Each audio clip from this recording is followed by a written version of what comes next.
Each week, we hold a time in our worship service for the sharing of significant joys and sorrows. If you have a personal joy or sorrow you would like to share, you are invited to come forward, place a stone in the water, speak your name into the microphone, and briefly share your joy or sorrow. We ask that you please be considerate when sharing any detailed personal information on behalf of another person. Let us enter into this time of tenderness and trust.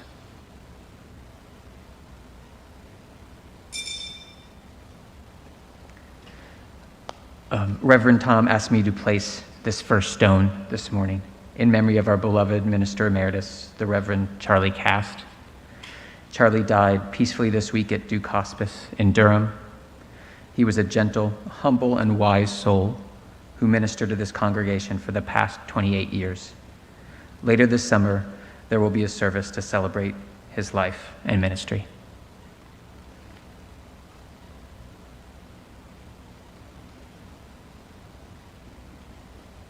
Good morning. I'm LaDonna Gray, and I have two joys.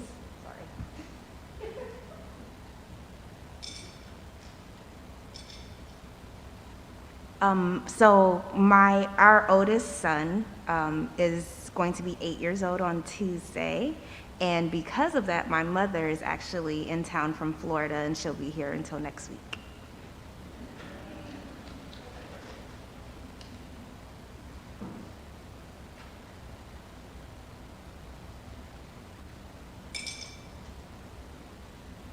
Hi, my name is Adam Good. That is a stone of sorrow and joy. Our 15-year-old cat, Ollie, passed away yesterday. He was a big part of our life for 15 years. He is missed by me and my wife and our kids.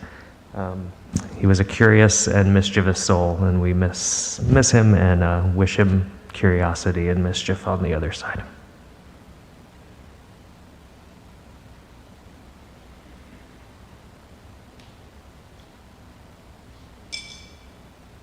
Hi, my name is Katie Heineman, and I place this stone of joy and sorrow. The joy is Margaret Lilly, who was raised in this church, was married on Friday, the courthouse wedding. They're having a big wedding next year.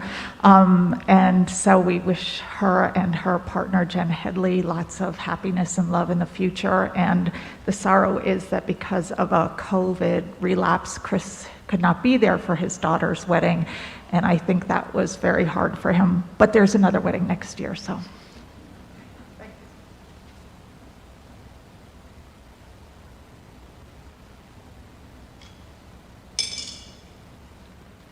Hi, I'm Mary Beth Powell, and I put this stone in the water in remembrance of Lila Berry, who was instrumental in this church with our greeters and in the welcoming ministry for many, many years, and she just passed away this past week as well.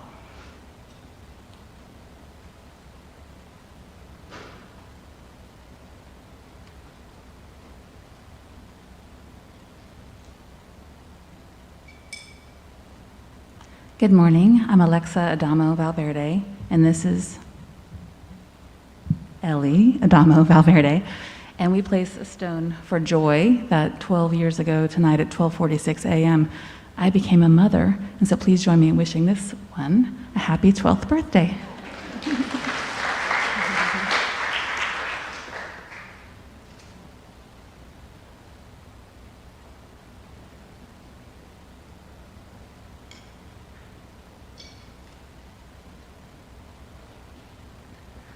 This last stone is for all those joys and sorrows this morning that were unspoken, but that live in our hearts and are no less real.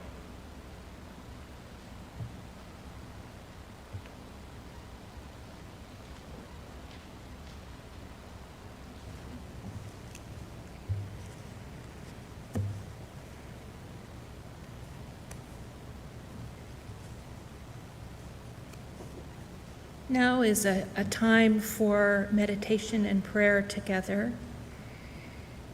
And I would like you to be comfortable in your seat and sit up straight and take a deep breath. And I'm going to share some words before our silent meditation from Jacob Trapp. If it is language that makes us human, one half of language is to listen. Silence can exist without speech, but speech cannot exist without silence. Listen to the speech of others. Listen even more to their silence. To pray is to listen to the revelation of nature, to the meaning of events. To listen to music is to listen also to silence, and to find the stillness deepened and enriched.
Take a deep breath.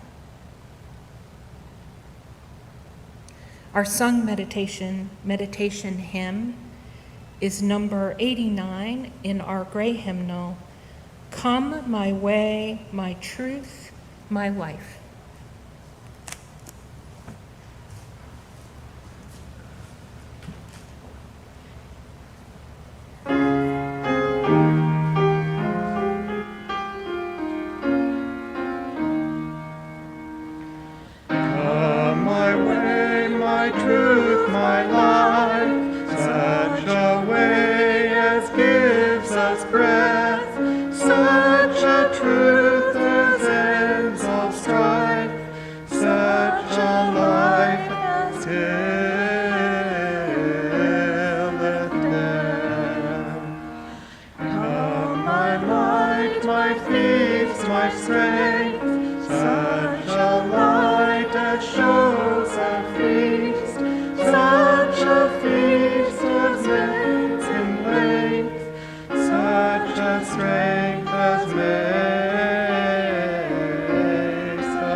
Good morning.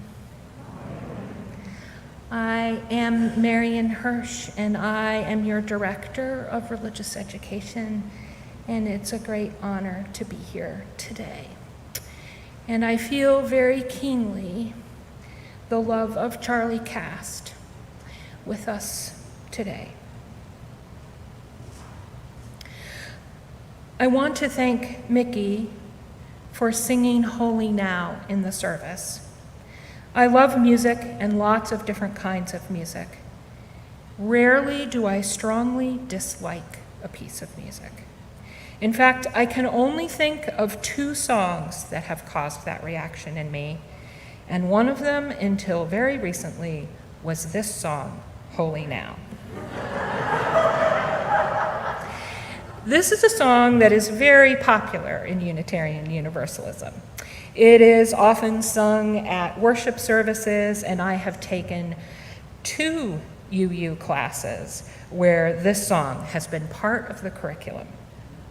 So I've heard it a lot.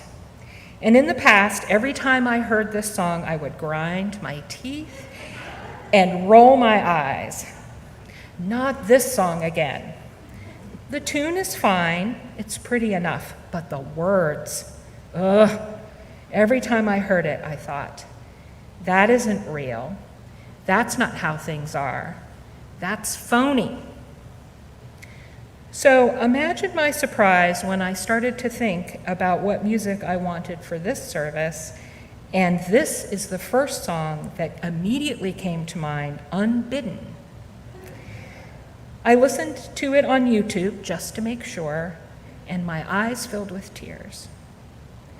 So this sermon is partly about how I went from disliking Holy Now to thinking that it would be the perfect song for this service. This sermon is also about how I continue to be surprised. I think I have things figured out. I think I understand myself, my past, what's important to me, and then boom, I realize I don't get myself at all. And since I'm well into middle age at this point, approaching elderhood, with gray hair and all, I should be wise at this point, right? It's a little unsettling, but still exciting to be learning important things and having epiphanies. So this spring, I had a big spiritual, I would say tectonic epiphany, and it happened in the Wellspring class. Some of you have heard of Wellspring, but I'm going to stop here and explain a little about it. Wellspring is a series of courses for Unitarian Universalists who are interested in exploring their spirituality much more deeply. We've been offering Wellspring here at the community church for over 10 years. Each class is a year long, and once you take the first one, then you can take other Wellspring classes. It requires reading and journaling, and it requires participants to commit to a daily spiritual practice and strongly encourages its participants to have a spiritual director. The class meets twice a month where the participants share their reflections. It's a deep listening group. So it makes sense that if I were going to have an epiphany, it might be in Wellspring. So this is what happened. In Wellspring, each of us is asked to make a presentation about one of our spiritual practices. And usually in a class, I'm the first one to volunteer to make presentations. But this year, I was reluctant. Finally, near the end of the year, I was the last one who hadn't volunteered. And our co-leader, Paige Smith, asked me if I would be willing to prepare a presentation for the next session. I've tried a number of daily spiritual practices and found them helpful, but I had not found the one perfect practice. And over the years in Wellspring, I had already shared about all the practices I've tried. I was fresh out of practices to share. I had already shared my practice of presence in nature, where I made a commitment to go outside and sit quietly in nature for 11 minutes each day. I had already shared my Lenten practice of reading all the Psalms, about my Lectio Divina, where I read all the readings in the back of the hymnal, my gratitude practice, my prayer practice, my tiny meditation practice of 4 minutes a day. All helpful and useful, but I didn't have any more to share. I explained my reluctance to Paige, and she said, I think you should share about your Sabbath practice. And I said, really? And she said, yes, in that definite, encouraging way that Paige has. So I agreed, and I'm really glad I did. I felt surprisingly shy about talking about my Sabbath practice to anyone, even in Wellspring. First, Sabbath isn't a daily practice, it's only weekly, so I wasn't sure if it even counted. Secondly, I am aware that many people do not have the luxury of resting for a whole day, of not working. I couldn't have managed to have a Sabbath as a working parent of 3 children. For working parents, there are no days off. I didn't even try having a Sabbath until my children were all grown. I also felt shy because I wasn't sure why I had been so keen to have a Sabbath in the first place. Sabbath seems like a very old-fashioned thing to do. Do we heretical Unitarian Universalists get to dabble in these serious religious practices of our Jewish and Christian forebears? So this is the thing about our faith, Unitarian Universalism. One of our fundamental tenets is that we believe that we each have wisdom to share, little pieces of the truth. One of the best things about being a part of a faith community, of this faith community, is being here nurtures the emerging wisdom. This quiet time that we have in worship each week, in our deep listening groups like Wellspring and Chalice Circles, in our ministry team meetings where we share joys and sorrows, as we quilt and click and hike and paint and clean and repair. We are having tender conversations where we listen to each other and nurture each other's wisdom. There are true things inside of each of us that only emerge with a quiet invitation and compassionate listening.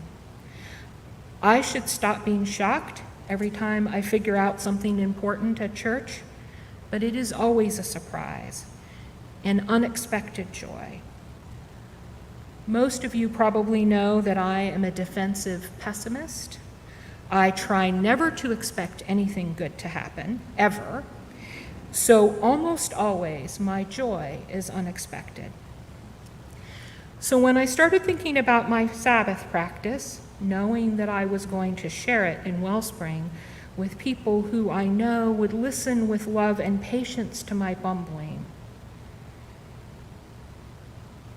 I figured out all kinds of things about my Sabbath and about my whole life. Even though I love my Sabbath practice, and it's something I do every week with devotion for almost 4 years, this spring is the first time I have ever given serious thought to why it works, why I wanted to do it in the first place, really anything about it. We human beings are very weird sometimes. I started a Sabbath practice on August 31st, 2018, when I committed to observe a Sabbath, simply a rest from work. I chose Fridays, and I started planning for it about 6 months in advance, because it isn't easy to step away from work in this 24/7 world of late-stage capitalism. I thought it wouldn't be easy to step away from work because I love my work. It makes me happy. I like to think about work all the time. And any of you who have ever been at a social gathering with me know that basically all I do is talk about church. The funny thing is that it turned out to be so easy. Since August 31st, 2018, I have rarely done any work on a Friday. I'm not even tempted. After obsessively working every free moment for over 20 years, how did that just happen? Why was it so easy? It is weird that I just changed 1/7 of my life easily and with basically no reflection. It helped that on the first Sabbath that I tried, August 31st, 2018, my spiritual director called me and reminded me not to be a perfectionist about it. She knows me so well. The Sabbath is a process. It is not an accomplishment. As it turns out for me, taking a Sabbath hasn't really been about rest, though I will say I am sure that it has been good for me to rest. Working all the time is a sure path to burnout and not good for your soul. So the rest has been restorative. For me, the Sabbath has been about longing for a religious life. It is funny to be 58 years old and just now realize that I want a religious life. And even funnier, because almost everyone who knows me probably could have told me that I was longing for a religious life if I had just asked. What I love about being at church is that it feels religious. And I wanted my whole life to feel that religious. I wanted to have a Sunday feeling every day. So this is another important place where my spiritual director, Karen, comes in. So remember I said that in Wellspring it is highly recommended that you get a spiritual director? I was nervous about going into spiritual direction because I had tried spiritual direction unsuccessfully 3 times previously, starting in my 20s, which I've only just recently realized, because as it turns out, I have been longing for a religious life my whole life and just hadn't noticed. So I didn't have any high hopes or anything. I'm a defensive pessimist after all. So when I started spiritual direction with Karen, I told her about my spiritual journey, as one does with one's spiritual director. I told her about the transformative experiences of God that I had in my 20s, which have remained central my whole life. I told her that I wanted the rest of my life to count, to be meaningful. I don't even know everything I told her, lots of important things. And after she listened to me deeply, she said the following surprising thing. She said, "I think what you are yearning for is intimacy with God." When I first heard that, I had a rush of emotions. Yikes. No, that can't be it. What does that even mean? Intimacy? I'm not even sure what that word means, and I'm nervous about it. God, also.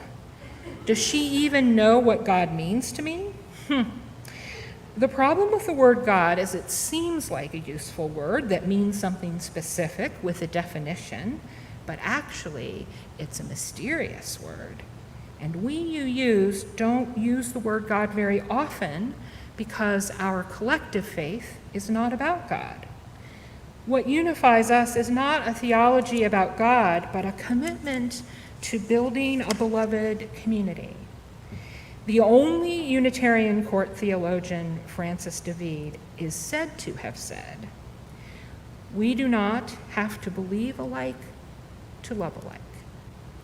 That we are committed as a faith to deeds, not creeds. Some have said unkindly about Unitarian Universalists that we are allergic to God.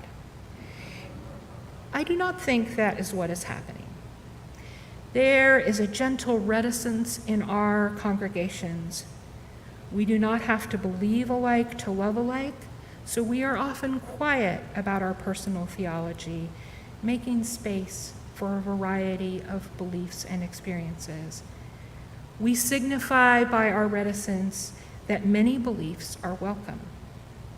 But when we get into deep listening groups, where we listen to each other's deepest truths, then those of us for whom God is a useful word share deeply about that freely.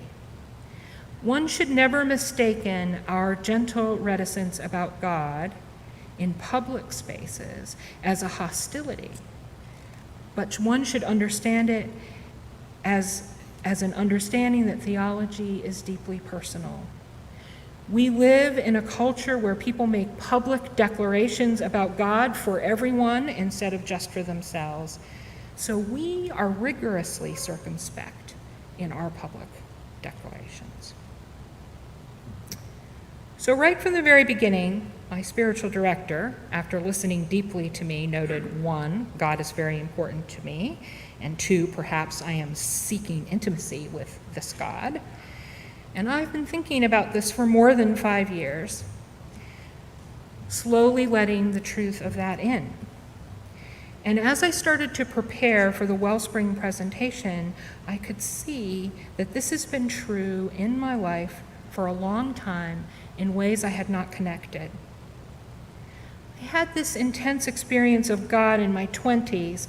I can describe this experience as a deep knowing that I was beloved in some profound and fundamental way, that everyone is beloved in the same way, and that my purpose was to be loving as I could be.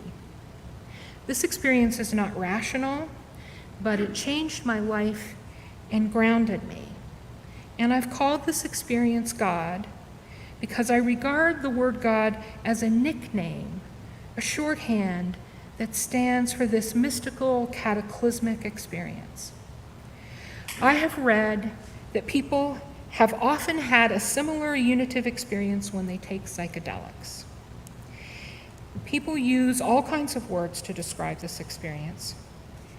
It's profound, and words don't really do it justice. So maybe that is why I wanted to go to seminary in my 20s. And maybe that's why I also visited a convent in my 20s and seriously considered being a nun. Maybe that is why I became a religious educator. Maybe that is why I have been longing to have a Sabbath practice for years without understanding why I was drawn to it. I wonder if I knew intuitively that observing a Sabbath would facilitate this religious life I had longed for and intimacy with God, for lack of a better word. Taking a Sabbath has made all my days, my life, religious in a way that it never has been before. Why? I'm not sure why. Is that what the original purpose of the Sabbath as commanded in Hebrew Scripture? To heighten the awareness of the sacred nature of all our days. Keeping the Sabbath is one of the 10 Commandments, and I've always been suspicious of that patriarchal, vengeful, bossy desert god that is presented to us in culture. But religious practices are mysterious, and they don't mean just one thing. And religious traditions are deeper and truer than the least enlightened interpretation of them.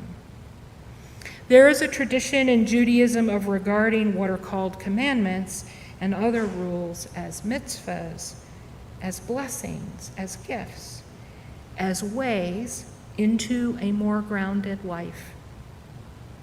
That fits for me. The Sabbath is not a rule or a challenge, but rather a gift or a blessing. In the New Testament, there are a number of what are called Sabbath controversies, where the Pharisees kept catching Jesus and his followers for working on the Sabbath. Jesus was opposed to following religious rules in a performative and shallow way.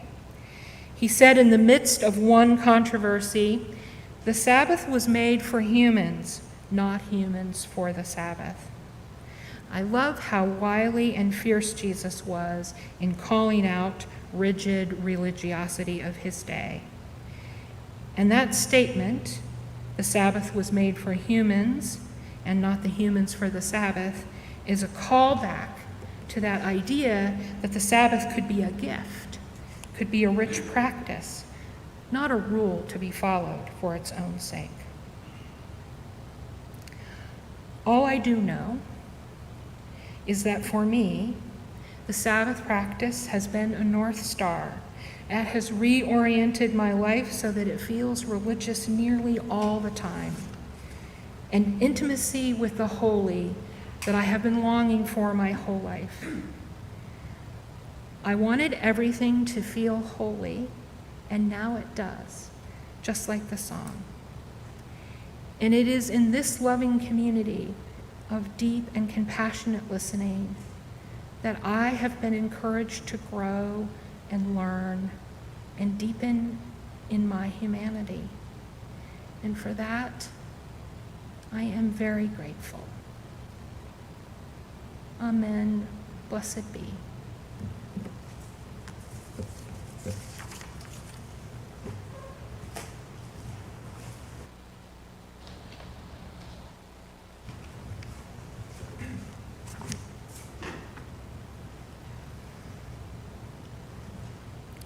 We will now take an offering that allows us to exercise generosity of spirit, an offering that will support this self-sustaining church and its many ministries. Your gifts will be most gratefully received. Baskets are being sent through the congregation during the offertory hymn. Please know that there's also a QR code in your order of service for electronic gifts. Using your camera phone, the QR code will take you to the online offertory page.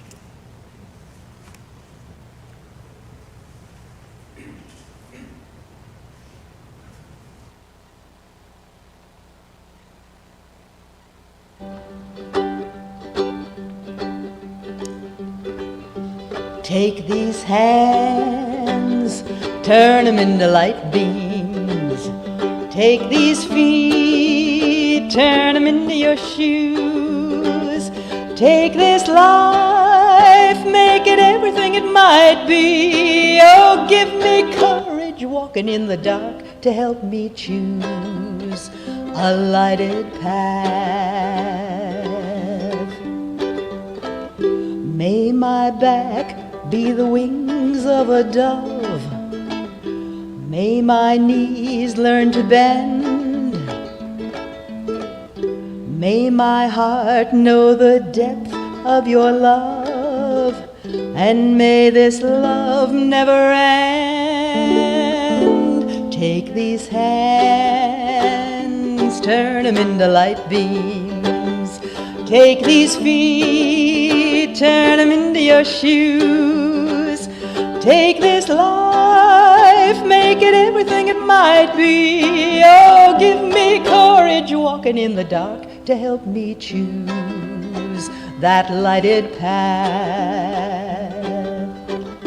May my ears take pleasure in silence. May my mind learn to feel. May my eyes come to recognize the shape and the contour of the real. Take these hands, turn them into light beams. Take these feet, turn them into your shoes. Take this life, make it everything it might be. Oh, give me courage walking in the dark. Oh, help me choose a lighted path.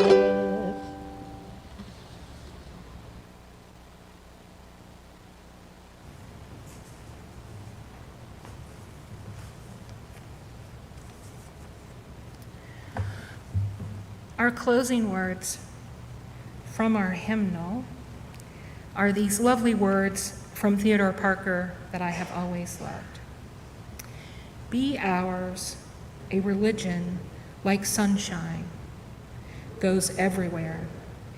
Its temple all space, its shrine the good heart, its creed all truth, its ritual works of love, its profession of faith, divine living. And now let us stand in body and or spirit and sing our closing hymn in the gray hymnal number 271, Come Down, O Love Divine. Thank you, Vaughan Williams.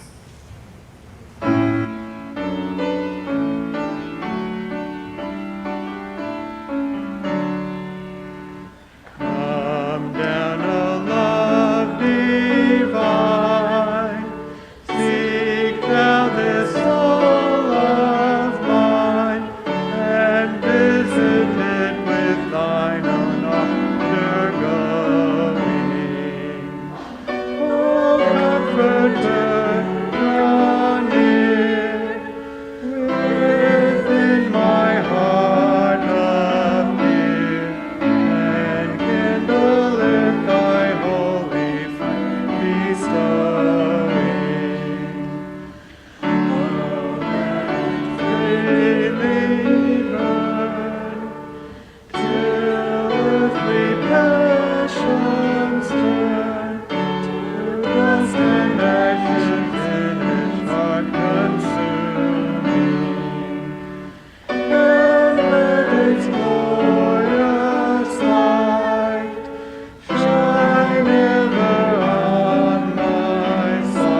Please remain standing in body or spirit.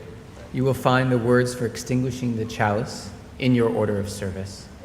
Please join me in reading them if you wish to do so. We extinguish this flame, but not the light of truth, the warmth of community, or the fire of commitment. These we carry in our hearts until we are together again.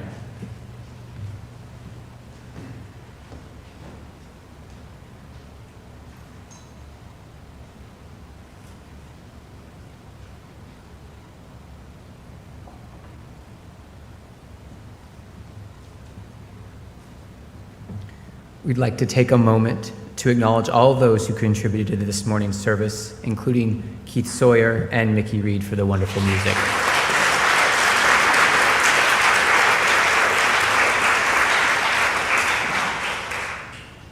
And now it's time for us to sing Shalom.